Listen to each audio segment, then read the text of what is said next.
Programme के आगाज़ में मैं सियासी तज्जिया हासिल करूंगा। मोहम्मद मालिक साहब सीनियर तज्जियाकार हमारे साथ मौजूद हैं। मालिक साहब बहुत शुक्रिया। गिरफ्तारी पर तो मैं बाद में आता हूं मालिक साहब, लेकिन सबसे पहले ये जो CCI का इजलास हुआ है इसमें इंतखाबात को नई मरदमशुमारी के मुताबिक कराने के लिए और उसको नोटिफाई करने का फैसला हुआ है। तो अब इंतखाबात वक्त पर तो नहीं हो रहे, इस सवाल का जवाब कतई तौर पर हमें मिल गया है।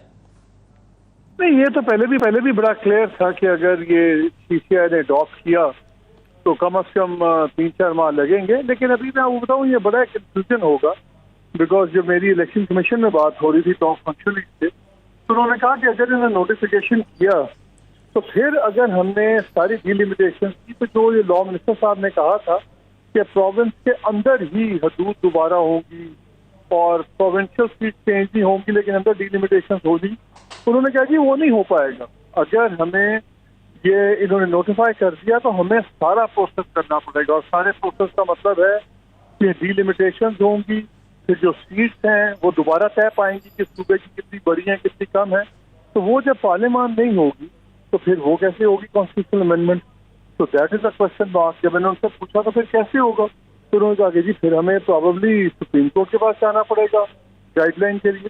तो ये एक डिलिबरेट एक कॉन्स्टिट्यूशनल क्राइसिस की तरफ हम जा रहे हैं, और हम बड़ी अब गनीमत समझिएगा कि अगर फरवरी तक इलेक्शन हो जाए, बिकॉज ये इतना सिंपल है नहीं जितना गवर्नमेंट हमें चाह रही है कि हम माने इस बात को।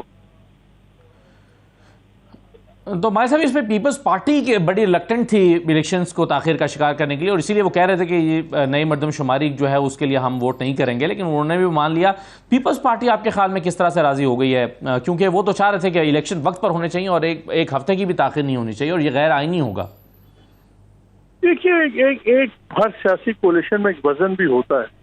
उनको इतना फर्क पड़ता नहीं है, उनका सिंध उनका सिक्योर है, सिंध उनकी पावर बेस है, और अगर आप लॉन्ग टर्म में देखें, अगर आप पीपल्स पार्टी हों तो आप क्या चाहेंगे? क्या आप चाहेंगे कि PMLN मजबूत हो? क्या आप चाहेंगे कि PMLN की लॉन्ग टर्म भी वही हेजबनी रहे? तो वो ये देखते हैं कि अगर कोई भी प्रोसेस में डिस्ट्रप्शन आती है और सबको नुकसान होता है तो वो PMLN को ज्यादा नुकसान है। इसलिए मेरा ख्याल है उन्होंने टैक्टफुली बड़ा अच्छा हैंडल किया है कि ठीक है, अगर इसके कल को कोई कॉम्प्लिकेशन होती है तो उनका तो पास स्ट्रक्चर ठीक बैठा हुआ है, इसलिए उनको इतना फर्क नहीं पड़ता। सही है। अच्छा, तो मालिक साहब, ये अब फवाद चौधरी ने भी आज ट्वीट की हुई थी कि झेलम और चकवाल एक सीट के ज़िले बन के रह जाएंगे, और पंजाब की 8 सीटें कम कैसे हो गई जबकि आबादी बढ़ रही है। तो आपके ख्याल में अगर वाकई जैसे इसमें फवाद चौधरी या कुछ और लोग देखते हैं कि खास वजह से इसको कम किया जा रहा है पंजाब की सीटों को, तो ये तो नून लीग के शायद अपने मुफाद में भी नहीं होगा, क्योंकि उनका पावर जो स्ट्रक्चर है सारा, और जो वो अपनी पॉलिटिकल पावर गेन करते हैं वो भी तो पंजाब ही से करते हैं। तो नून लीग इस पर कैसे कॉम्प्रोमाइज करेगी? वो तो तब होगा ना अगर इलेक्शन हो रहे होंगे। देखिए, इनकी इस वक्त पहली तरजीह इस वक्त ये है कि इमरान खान सीन से हटें।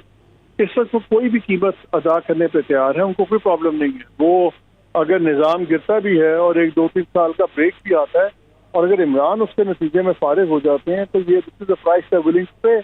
पीपल्स पार्टी और PMLN अपने कहीं इमरान खान को नहीं हटा सकती पॉलिटिकल लैंडस्केप में।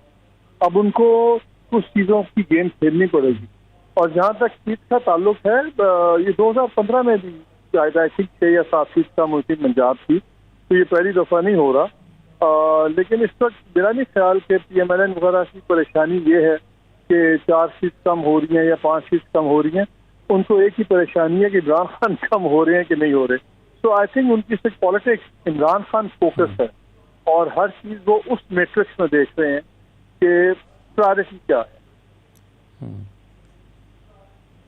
सही है। तो मालिक साहब, वैसे मजमूई तौर पर आज का जो इवेंट है गिरफ्तारी चेयरमैन तहरीक इंसाफ की, इससे तहरीक इंसाफ पर कितना फ़र्क पड़ रहा है और मजमूई तौर पर मुल्की सियासत पर कितना फ़र्क पड़ रहा है? देखिए सुनिए, बात वोटर्स की नहीं है। वोट बैंक तो सबका अपना अपना फर्म है। यहाँ पे इतनी नफरतें हो गई हुई हैं कि किसी का वोट बैंक नहीं टूटता। इमरान खान साहब का अपना वोट है, नवाज शरीफ का अपना वोट है, जरदारी साहब का अपना वोट बैंक है। ना ये किसी के गिरफ्तार होने से टूटना है, ना किसी में वो होना है।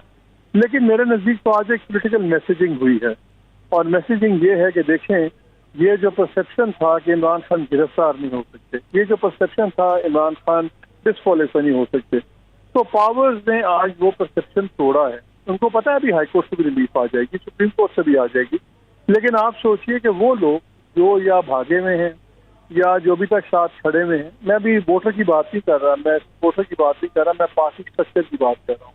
जो छोटी लेवल का ऑफिस बेरर है, जो बड़ी लेवल का ऑफिस बेरर है, उन तमाम लोगों को मैसेज आज क्या गया है कि भाई अगर इमरान खान के साथ हो सकता है तो हम तो कौन सी खेत की मूली है। तो ये एक सिस्टमैटिक ब्रेकडाउन है पार्टी का और डिस्करेज करने का। सो आई थिंक कि आज मैं इस फैसले को आज लीगल एंगल से ज्यादा पॉलिटिकल पावर शो के एंगल से देखता हूँ। सही है। तो इसमें हमारे साहब अब नवाज शरीफ साहब की जाहिर है वापसी का रास्ता इस फैसले की वजह से तो नहीं खुलता, यानी इस बात पर तो वो खुश नहीं हो सकते कि ठीक है चेयरमैन तहरीक इंसाफ आप गिरफ्तार हो गए हैं तो अब मेरा वापसी का रास्ता खुल गया है। उनको कितना खुश होने की जरूरत है पॉलिटिकली इस पर नवाज शरीफ साहब को?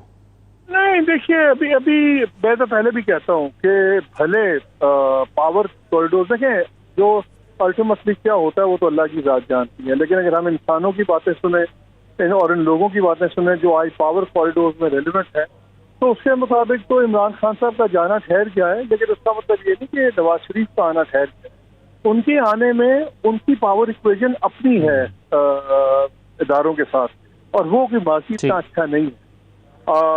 मेरा ख्याल है कि इदारे कोई इतने कंफर्टेबल नहीं है with the prospect of Nawaz Sharif as the fourth time prime minister. वो PMLN की प्राइम मिनिस्ट्री उनको नहीं चुभ रही, लेकिन मियाँ साहब के ऊपर अभी काफी सवालिया निशान हैं, फिक्रें हैं। तो अभी नवाज शरीफ साहब के मसाइल डिफरेंट हैं, लेकिन क्योंकि अभी सबकी तरजीह एक ही है, कॉमन इंटरेस्ट क्या है, पहली बार पीपल्स पार्टी, PMLN, एस्टैब्लिशमेंट एक ही चीज पे फोकस है कि Imran Khan should be eliminated. मेरा ख्याल है ये जब एक बार ये फॉर्मूले का ये हिस्सा पूरा हो जाएगा तो उसके बाद फिर हम देखेंगे, अब उसके बाद हम एक नई ताश लड़की देखेंगे, हम एक नया पावर बनते देखेंगे। राइट सर, बहुत शुक्रिया जी। राइट सर, बहुत शुक्रिया मालिक साहब शिरकत करने के लिए प्रोग्राम में और तजिया दिया। और आपने कहा कि तहरीक इंसाफ के चेयरमैन का जाना ठहर गया है, इसका हरगिज़ मतलब ये नहीं है कि नवाज शरीफ का अब आना यकीनी हो गया है या उनका आना ठहर गया है। तो बहुत से इसके पॉलिटिकल कॉन्सिक्वेंसेज हैं, लेकिन ज़रा इसके कुछ लीगल पहलू हैं उस पर हम बात कर लेते हैं। और मैं इसके कुछ पॉइंट्स आपके सामने रख देता हूँ, आज का जो फैसला था उसका सीधा सीधा निकाल, ताकि हमारी जो अब डिस्कशन होने जा रही है उसको एक प्लेटफॉर्म मिल जाए। देखिए हुमायूं दिलावर साहब ने जो फैसला सुनाया है वो कहते हैं कि चेयरमैन PTI की बददियानती शक व शुबा से बालातर हो चुकी है। उन्होंने कहा है कि अदालत पूरी तरह कायल है कि शिकायत कुनिंदा की जानिब से बाएतमाद और पुख्ता शवाहिद पेश किए गए, इसलिए मुलजिम के खिलाफ इल्ज़ाम साबित हो गया है। चेयरमैन PTI ने तोशाखाना से लिए गए तहाइफ से मुतालिक जो मालूमात फराहम की, इनमें धोखादही की, ये मालूमात गलत साबित हुई। फैसले में यह भी कहा है, हुमायूं दिलावर साहब ने लिखा है कि चेयरमैन PTI कौमी खजाना से मिलने वाले फवाइद को जानबूझकर छुपाकर करप्ट प्रैक्टिसेस के मुर्तकिब पाए गए। मुलजिम को इलेक्शंस एक्ट 2017 के सेक्शन 174 के तहत 3 बरस सादा कैद और 1 लाख रुपए जुर्माने की सजा दी जाती है। फैसले में कहा गया है कि साबित हो चुका है कि चेयरमैन PTI ने तोशाखाना से अशिया खरीदी और इन्हें अपनी जानिब से दायर शुदा मुतल्लिका फॉर्म B में जाहिर नहीं किया।